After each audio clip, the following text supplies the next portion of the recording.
Namaskar, everybody.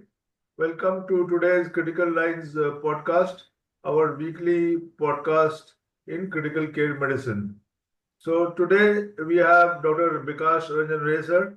Sir is additional professor in the Department of Critical Care, Anesthesia and Pain Medicine at India's foremost medical institute, All India Institute of Medical Sciences, New Delhi.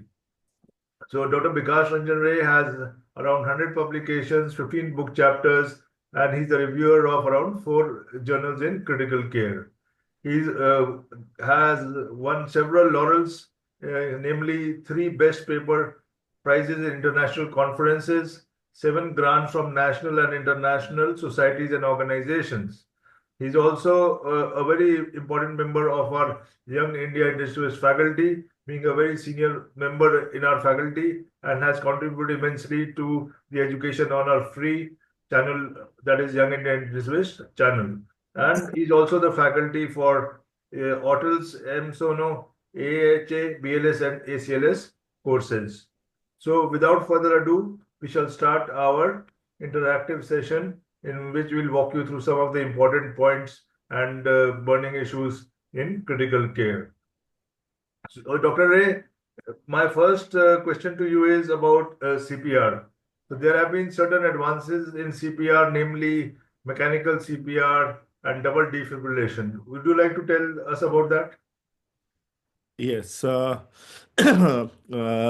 Thank you, Dr. Mansell, and good evening to all. So, coming to the new things, Because your image has got blurred. This focus has gone out. just a second.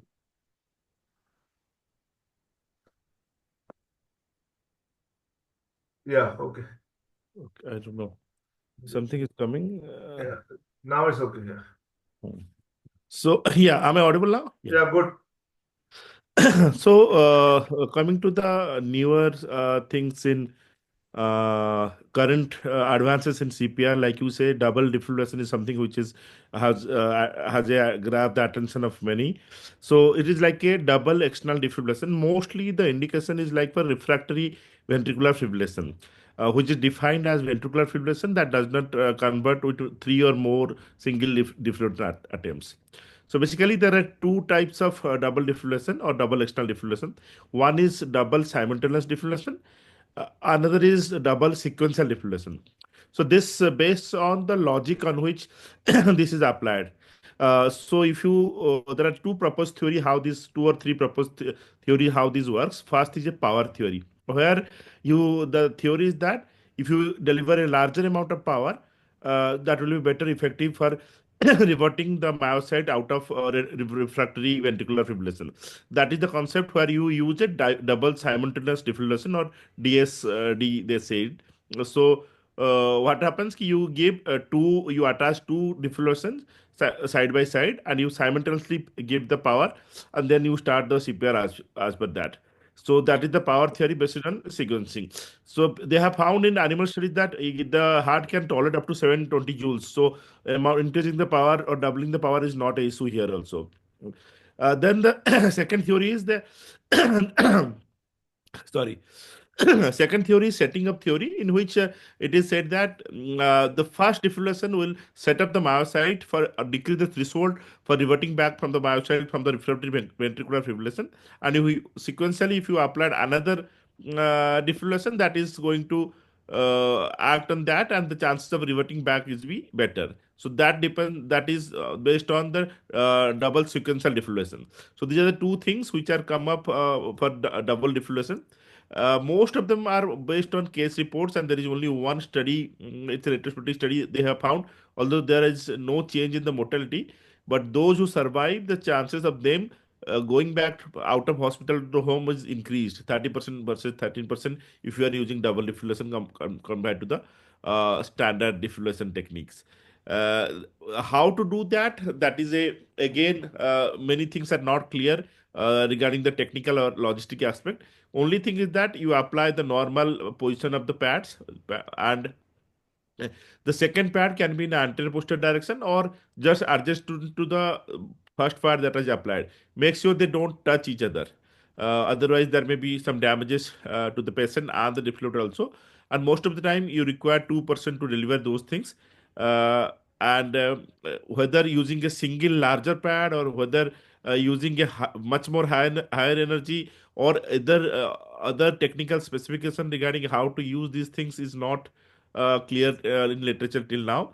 Although the last guidelines published does not support the use of double defibrillation till now, but it has definitely grabbed attention of many because of the some clinical reports, mostly case reports and case series that has been published in literature.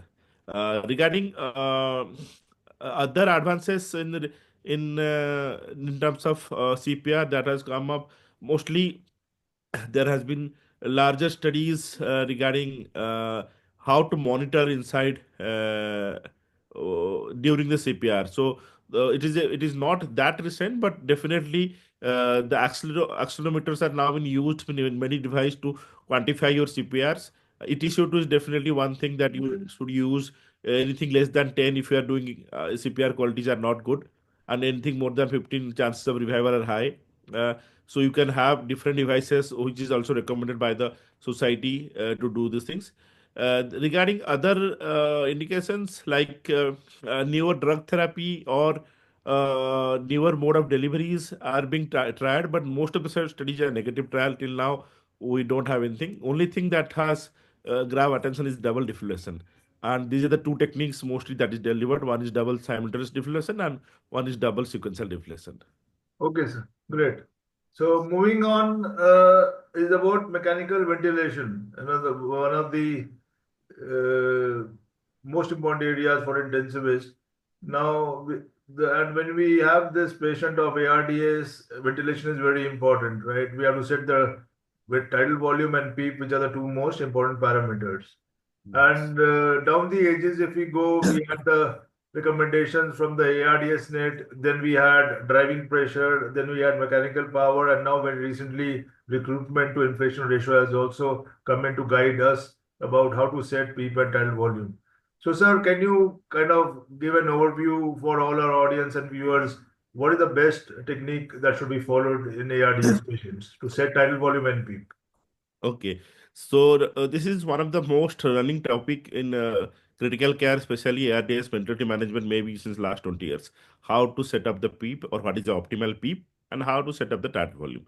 So first coming to PEEP, so although previously it was most of the time arbitrary, before the ARDS net trial, most of the time it is set a arbitrary high PEEP. Mostly they used to have a PEEP of around 15 to 20 centimeter water. But after the ARDS net trial, it means more than 20 years, and you have around 9 to 10 methods how you can titrate PEEP or how to find the optimal PEEP or what is the best PEEP. So before going to that, just two things I want to highlight. First of thing, why do you apply the PEEP in a patient with the RDS? So many people, there are three purposes. First of all, if you are not applying PEEP, then there is a atlasis which is lead to carbon dioxide reduction, right heart failure, and other complications.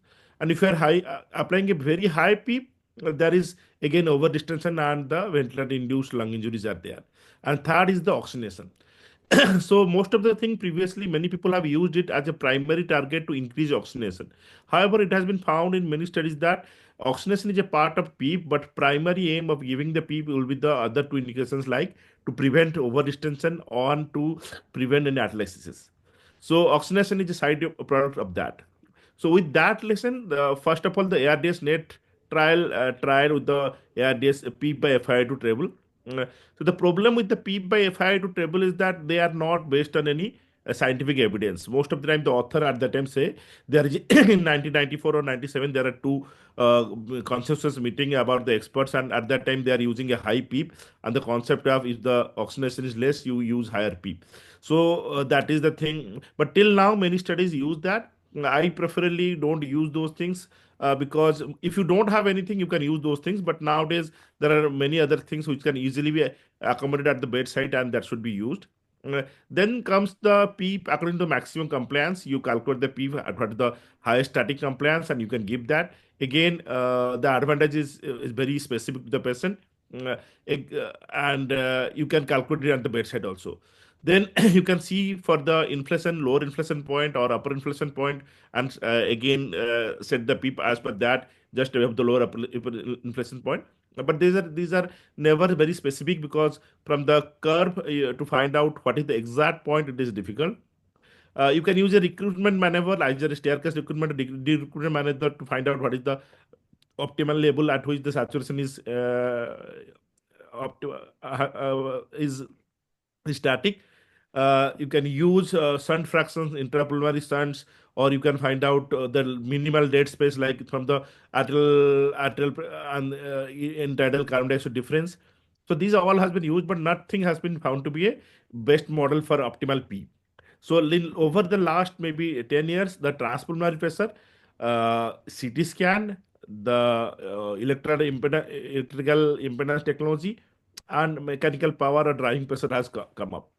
So among these, the transpulmonary pressure is which has initially shows much more logical and uh, much more logical reason that can be used for providing PEEP, but there are a lot of limitations.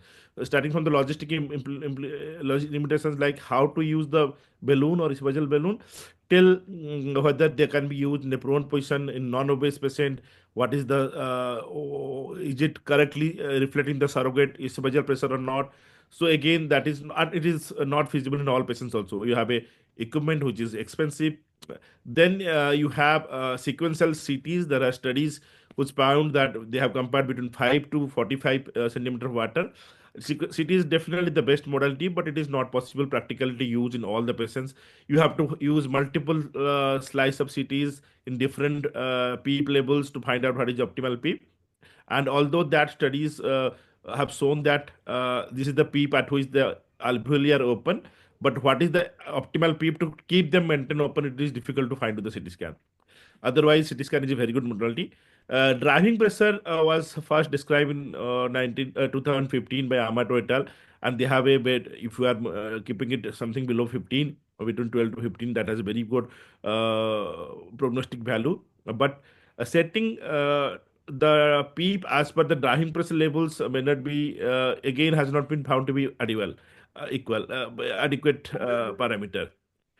Similarly, recently, electrical impedance tomography, which is again an expensive machine, you can use that for that. What it gives, that it gives a impedance in the electrical impedance index of the thorax. You have a visual or point at the point or dynamic parameter that you can see at the point of the bedside, and you can change the titrator PEEP. But again, it is expensive. But the important thing is that is non-invasive. It can be used at the bedside. It is dynamic in nature. So all these things are there. And lastly, as you mentioned, there is the RI ratio, that is the recruitment to inflation ratio, that has been propagated since last maybe 5 7 years from the Canadian group, and that is a very good tool. So what to do is that there is a single breath maneuver from which you can calculate. There is a calculate how much the PEEP is contributing to the recruitment and how much to the inflation. That is the point of that. The cutoff is zero point 0.5. So how to implement is that, so most of the time you can categorize the PEEP you deliver into a low PEEP, high PEEP, or very high PEEP. So most of the time, anything less than 12 or 10 is a low PEEP. 8 to 10 is low PEEP. 12 to 15 is high PEEP, or anything more than 15 is high PEEP. Although the literature or the major trials or the meta-analysis of the major trials, they show that there is no difference between low and high PEEP. Only thing they found is that there is a 5% difference better with a high PEEP. So many people, including Professor Gartner at that time, suggest you maybe go for a higher PEEP, but that is not most of the time required. And so you can find out the recruitability with the RI ratio. You calculate the RI ratio at the time, and with it is cutoff is zero point 0.5. It is less than zero point 0.5. Preferably go for a low PEEP strategy, that is from 8 to 10.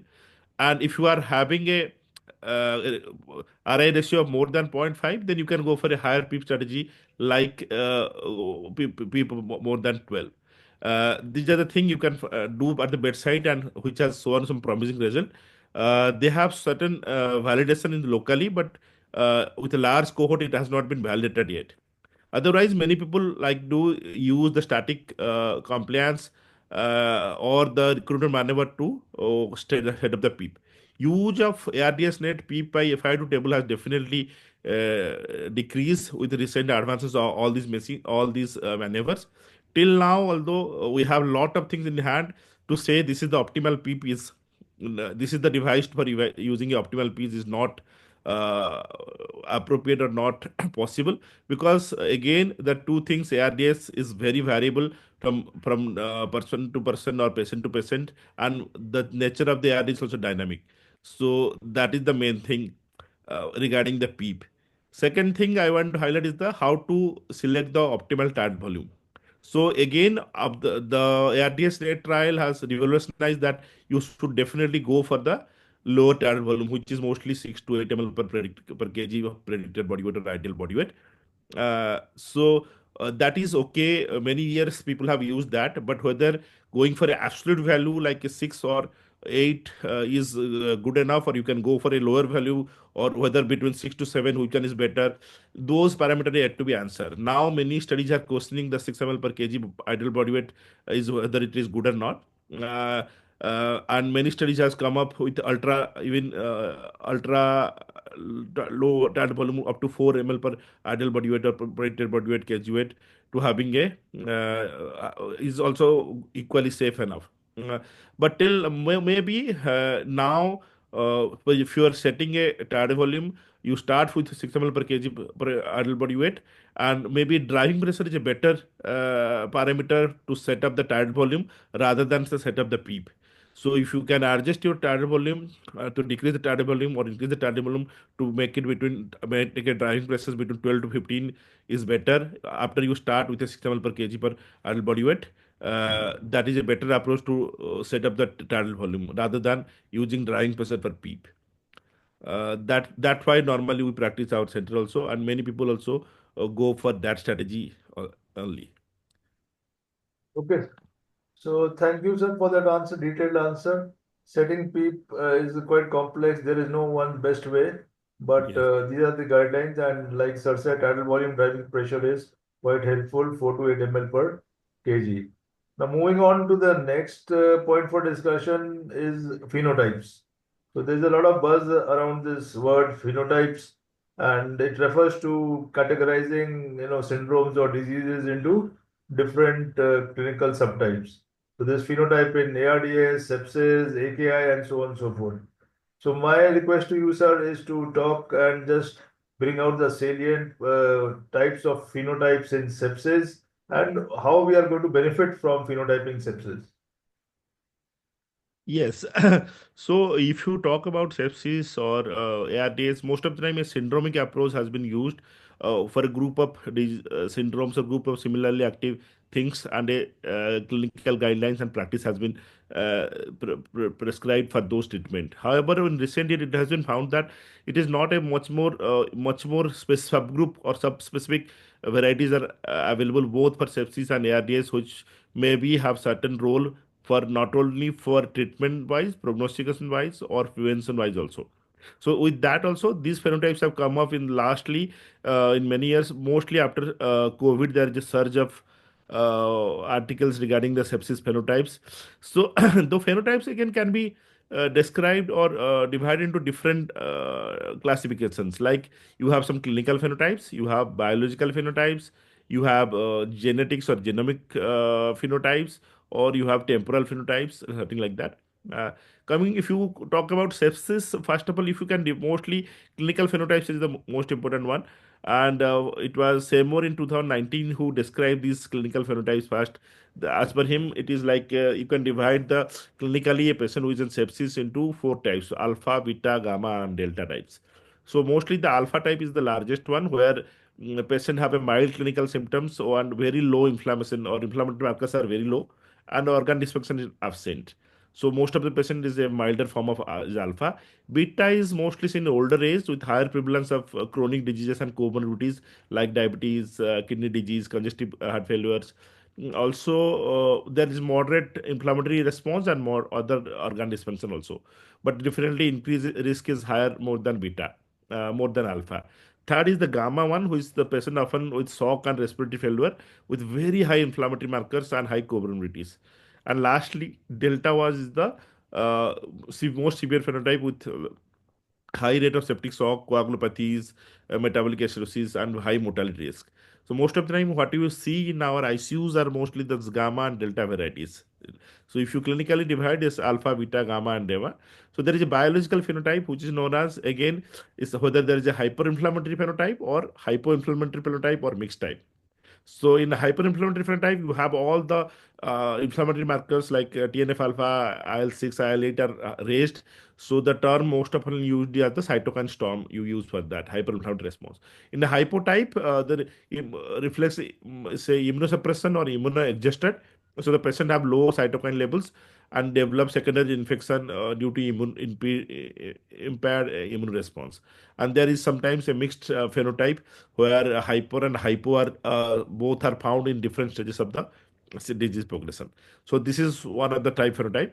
And now there are genomic phenotypes like they say it's a endotypes like inflammatory endotypes where the inflammatory markers are very high, or a coagulopathic endotypes where you have the coagulation rather parameters are deranged rather than other things. There is a adaptive endotypes where you find that the immune response is suppressed in types. So these are the genetic basis you can find there. And also there is some temporal phenotypes where many patients have, as I told you in the beginning, maybe hyper inflammatory response. Gradually they will have a hyper response or a different subphenotype like that. So these are the main phenotypes you talk when about sepsis phenotype, clinical phenotypes, biological phenotypes, and genomic phenotypes. So if you talk about the clinical utility as per that today's find, so one maybe is that you can have a personalized therapy. If you have like suppose a patient have a hyperinflammatory response or hyperinflammatory patient, so you can think about immunosuppressive drugs like steroids or TNF alpha blockers or other things, or that can be you can use to decrease the inflammation. Similarly, in hypoinflammatory patients, there you can immunostimulants can be GM-CSF or interferon alpha. Those can be used. So these are there is a potential that you can have personalized therapy. Again, prognostication. So if certain variety is having like a hyperinflammatory response, showing a poor prognosis, you can prognosticate the patient better or prognosticate regarding organ failure better. Third thing is that the newer trials or whatever evidence will come after this will be much more stratified rather than going for a sepsis. Most of the study or the new evidence will come in this particular subgroup, which will be much more beneficial for the patient and for the physicians who is practicing these things. And lastly, it will definitely help us in better understanding of the pathophysiology of the sepsis. So these are the basically clinical advantage. And if you talk about the current utility, so it is those things are mostly in theoretical paper. It is not in very few studies or very few center maybe targeting such personalized or phenotype based management. So there are a lot of challenges like dynamic. One of the major challenges is the dynamic nature of the sepsis. Though most of them the patients shift between phenotype during the real time monitoring or during the process of the disease, and the validation or generability of these phenotype in different subgroups is not yet established. So maybe at one population the validation of the subgroup is there, but in the other population the same thing is not showing up in the results like that. And we require some rapid diagnostic to find out tool so that we can find out this is a subphenotype of like this. So those things are lacking. So these are the challenges that for which this is implementation till now is not there in clinical practice. However, it is definitely have a potential that will change the way we are practicing the management of sepsis and ages. If you have those subphenotypes, you have the develop rapid diagnostic test, the biomarkers we are validated, or the now integration of AI with all the big data collections, you can definitely have a better strategy, or you can change the way you manage the patient with sepsis that has been dealt with maybe since many decades. Thank you, Dr. Reza. So that is what it is. We are moving forward. This is a way forward towards personalized therapy and precision medicine. And it is an evolving area in sepsis, in ARDS, in AKI, and so on and so forth. So next question for discussion, sir. So, blood pressure is a very important part of our management. The blood pressure has to be stable. So moving on to cardiology, critical care, or just hemodynamics. And blood pressure is a product of cardiac output and systemic vascular resistance.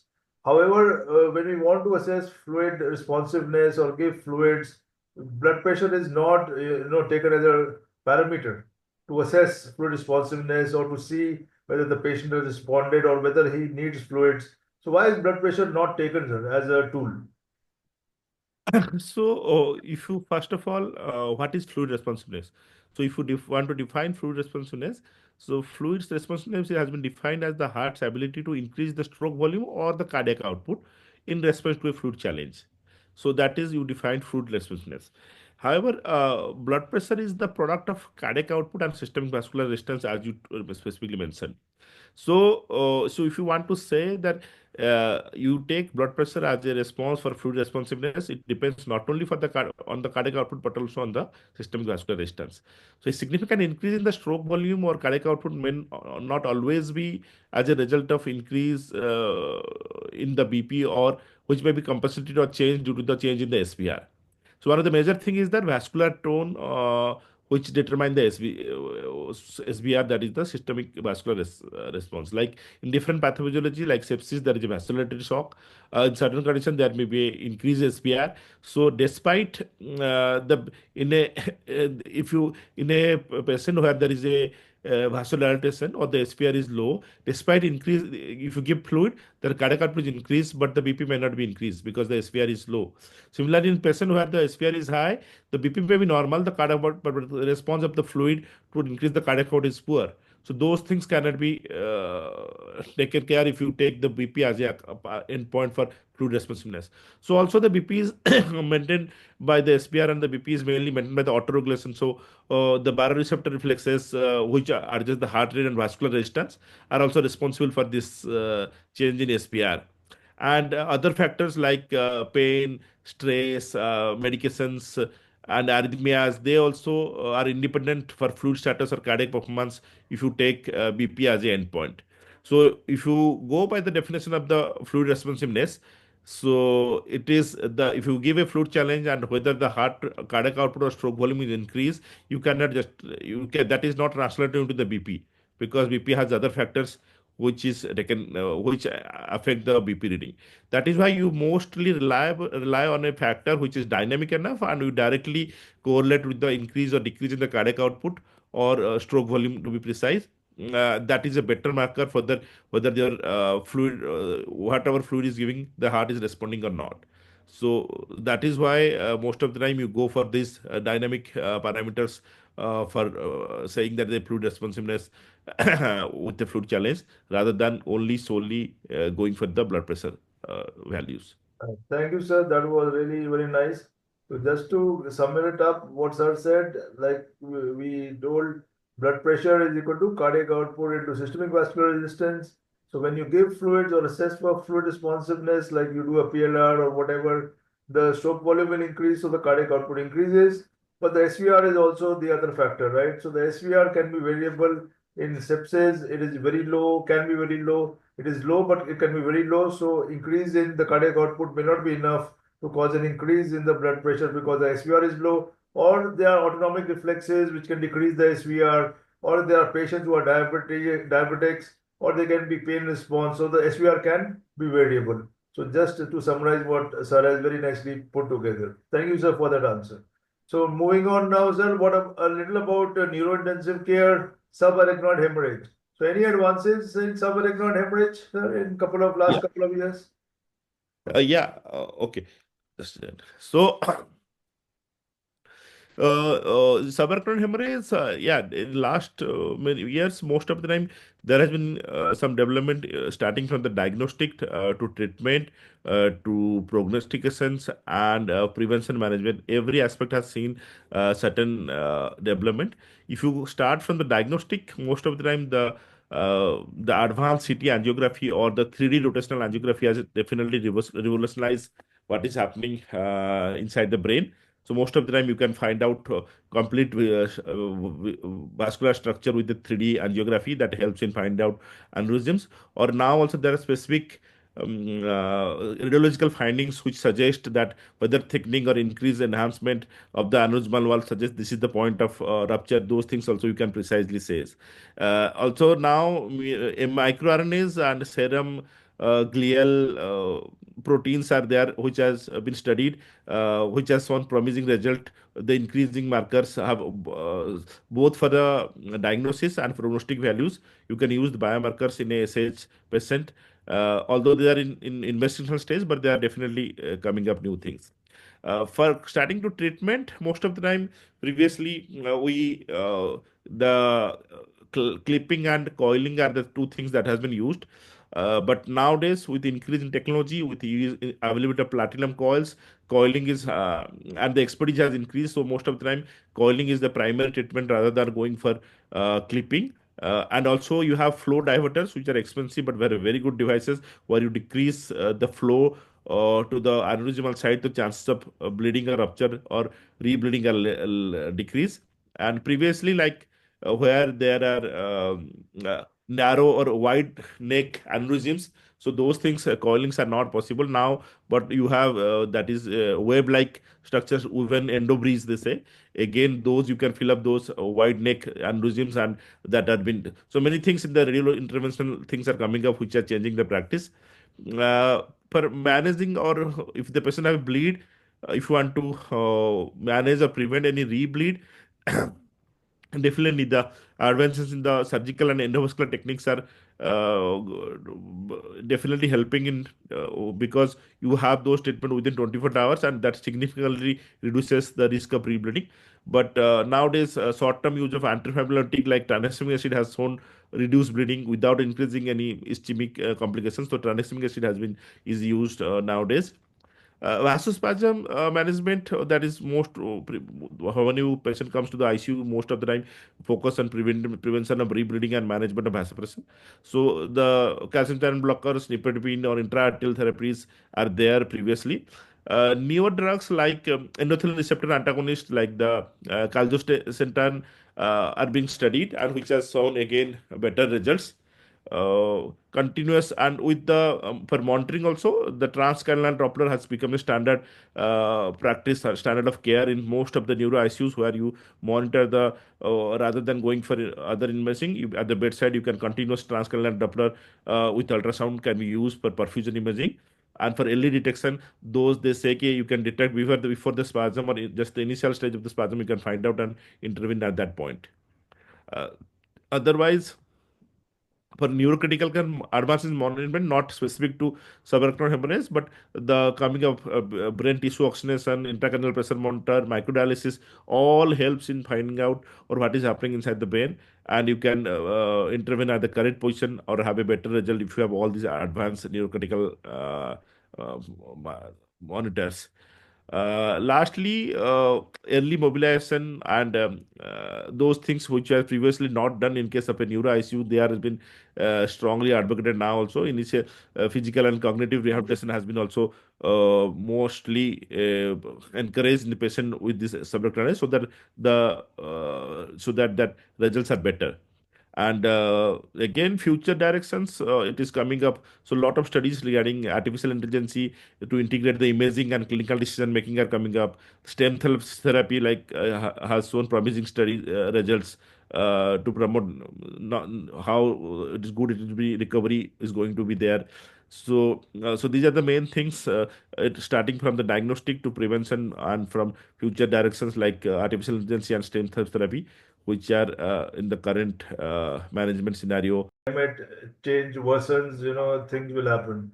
So thank you, Dr. Bikash Ranjan Ray, sir. Thank you very much for detailed and lovely answers. I'm sure the audience would have enjoyed that.